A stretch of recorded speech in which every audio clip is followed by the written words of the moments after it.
Saudi আরবে দুর্নীতি দমন কর্তৃপক্ষ জানিয়েছে, বিভিন্ন অভিযোগে ১৩৮ জন সরকারি কর্মচারীকে গ্রেফতার করা হয়েছে। সোমবার প্রকাশিত বিবৃতিতে জানানো হয়, তাদের মধ্যে কয়েকজন জামিনে মুক্তি পেয়েছেন। আগস্ট মাসে দুর্নীতি দমন কর্মকর্তারা ১,৮৫১টি পরিদর্শন অভিযান চালান।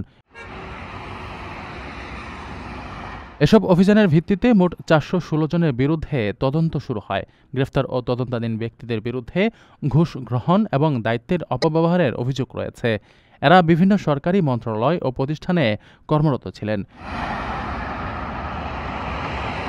এর মধ্যে রয়েছে স্বরাষ্ট্র মন্ত্রণালয়, ন্যাশনাল গার্ড, প্রতিরক্ষা মন্ত্রণালয়, পৌরসভা ও আবাসন মন্ত্রণালয়, শিক্ষা মন্ত্রণালয়, স্বাস্থ্য মন্ত্রণালয়, মানব সম্পদ ও সামাজিক উন্নয়ন মন্ত্রণালয়, শিল্প ও খনিজ সম্পদ মন্ত্রণালয় এবং জাকাত কর ও শুল্ক কর্তৃপক্ষ।